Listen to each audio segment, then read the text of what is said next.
They need to bring back segregation for these rich black folks. Bring it back. Bring it back. Bring back the Jim Crow era for these rich blacks. Yes, resegregate them, not the rest of society. Okay, some of these middle class blacks need to get a taste of it too. Okay, but definitely not the poor. Okay, not the lower middle class, aka the working class. Not them. Okay, but some of these upper middle class blacks and definitely rich motherfuckers. Put their ass through a taste. They need a taste of that Jim Crow. First, what the fuck you talking about? I'm about to tell you what I'm talking about. I'm about to tell you what I'm talking about and why I am saying what I am saying. Shit. Before I do, make sure you hit that subscribe button. I am your homeboy first, and this is the realest, most entertaining show in the game. Put it on something. Again, hit that subscribe button, hit that like button, hit that share button, and put all your people on it. So yes, I am calling for resegregation of these rich blacks. Because they seem to have lost their damn minds. They've lost their damn minds. Look at all the shit these fuck boys and bras out here saying. You got this son bitch Byron Donalds. I think that's his name. Let me make sure I'm correct. I don't want to fuck up the coon's name. Okay. I don't want to fuck it up. I want y'all to know exactly who the fuck I'm talking about. Yeah, Byron Donalds. Okay. Congressman from Florida of all motherfucking place. Okay. You got his ass out here talking about the black family was stronger during Jim Crow. Okay. Now I know what the fuck the motherfucker was trying to say. He basically trying to say back in the day, our families were more united and all that kind of shit. But when you say shit like that, dog, without going deep into it, without prefacing that shit with talking about the horrors of lynching and the indignity of not being able to move freely throughout a society and the economic impact of your schools being fucked up systematically and you not being able to move up the corporate ladder on a job or even get a good goddamn job just because of the color of your skin. You got to talk about how the fuck that affects a family too. How the fuck your daddy getting shot in front of you affects you. You gotta talk about that shit. You gotta talk about that. What did Jim Crow do to Medgar Evers' family? When his wife and children had to see him crawling to the door, bleeding and shit. You gotta go into all that when you make a statement like that, dog. But this motherfucker right here is a black man from Florida who's in the House of Representatives and married to a white woman. He don't really know what Jim Crow like did.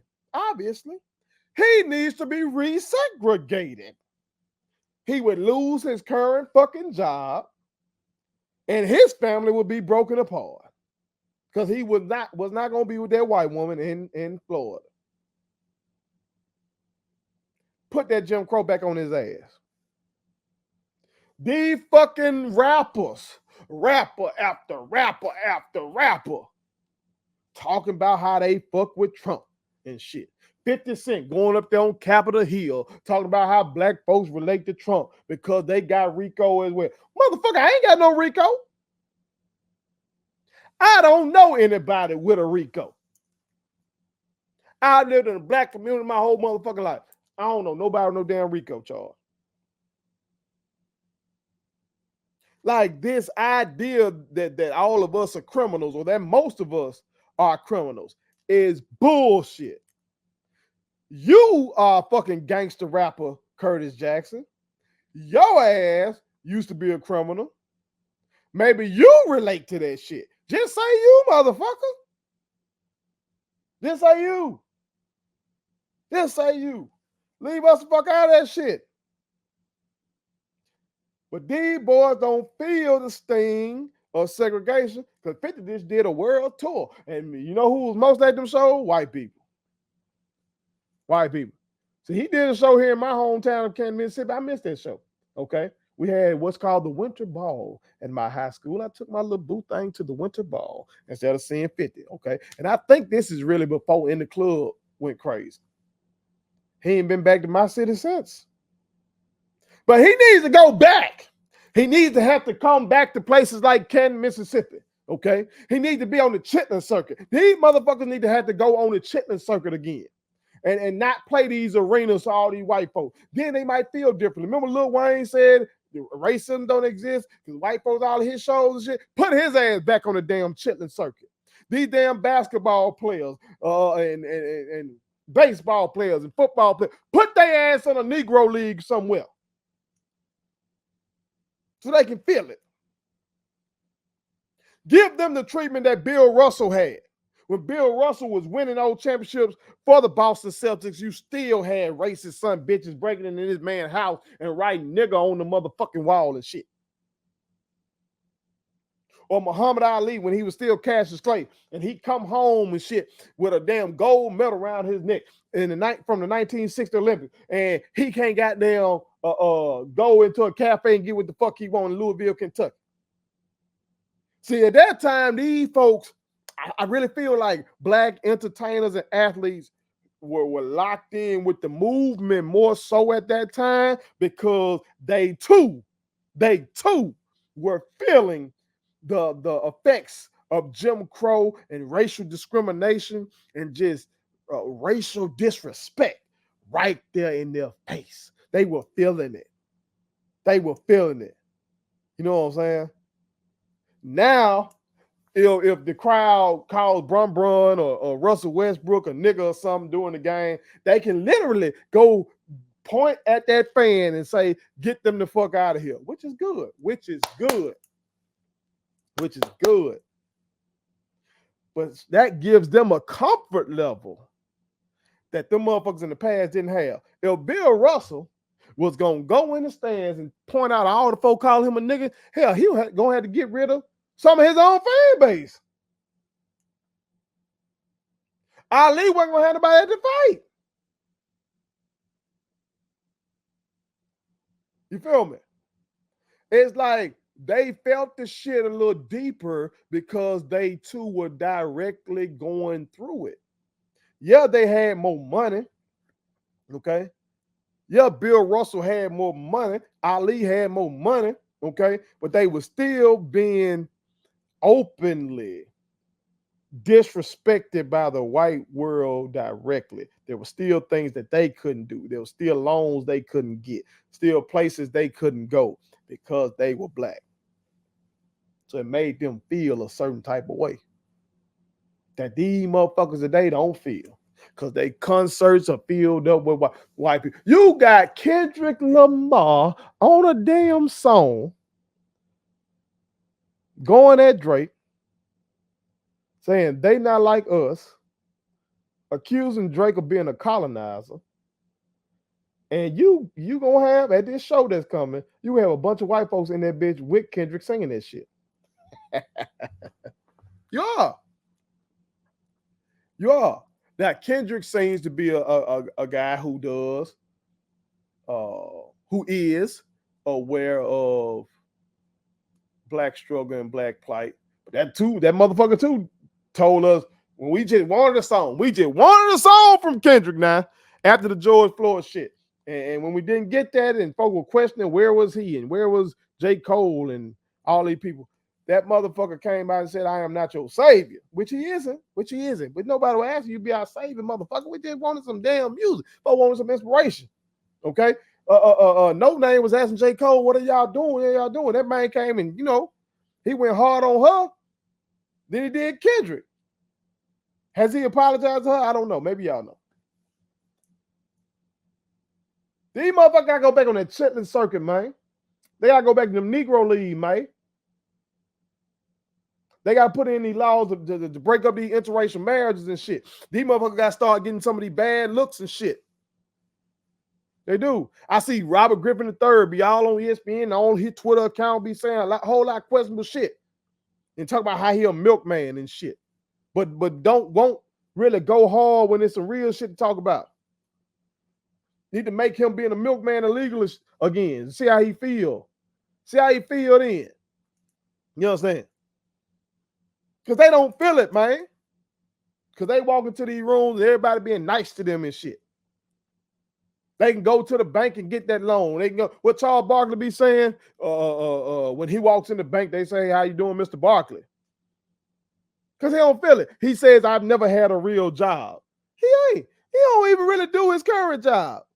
He don't even watch them fucking games. He just get up there and say the same shit, but folks laugh at him when he up there talking that shit about the big women in San Antonio or eating the churros or doing some wild shit.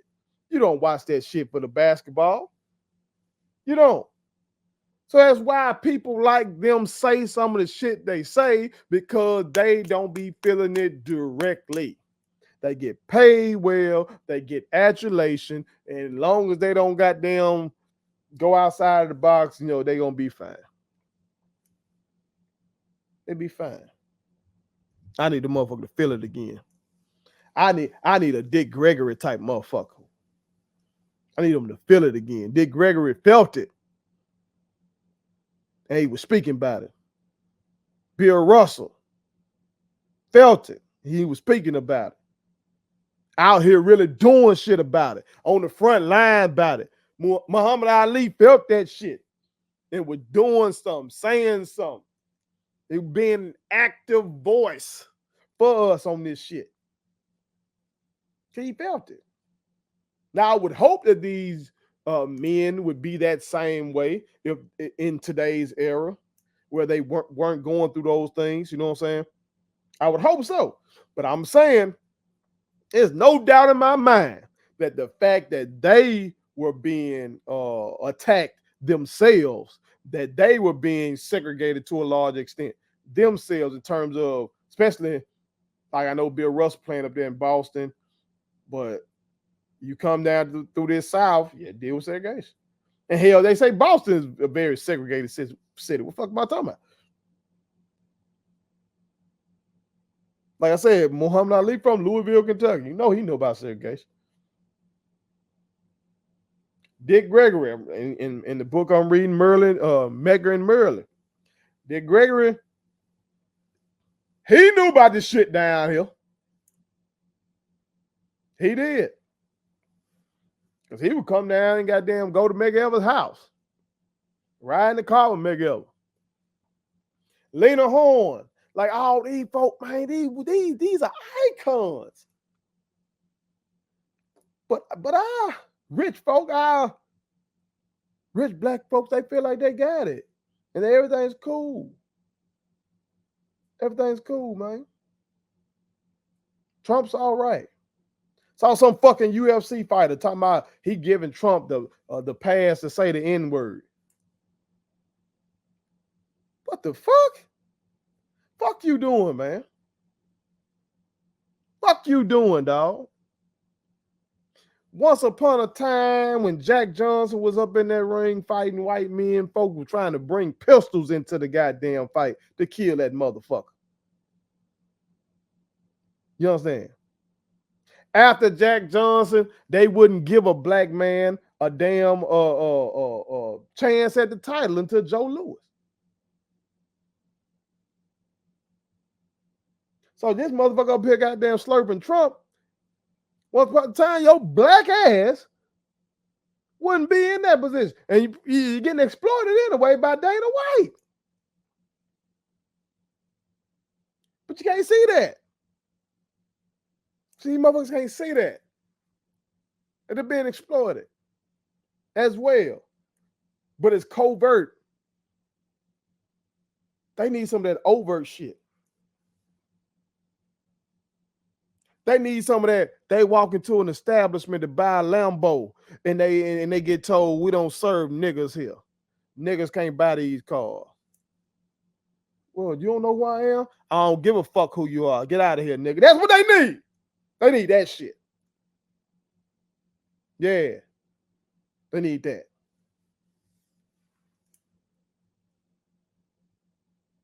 I don't know what else the answer is. I don't know. Watching the lynching of George Floyd, thought that was going to wake all these motherfuckers up. It didn't. It didn't.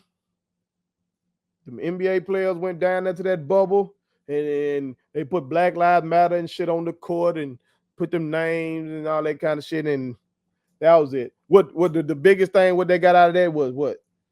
They made the owners stop calling themselves owners and call them governors. What the fuck y'all talking about? Stop it. Stop it. What the NFL got Jay-Z to run the Super Bowl halftime? Stop it. Fuck we doing? Fuck are we doing? Byron Donalds and who the other motherfucker? The one from South Carolina. Shit, I can't even call his name right now. These folk got me so fucking pissed off. Tim Scott motherfucking ass. Lord. That boy trying to go for goddamn Coon of the Year award. He in the running. Bring it back. He's a U.S. Senator from South Carolina, which was the first state to secede from the Union because the motherfucker was trying to preserve slavery. That's the kind of sentiment that exists in South Carolina.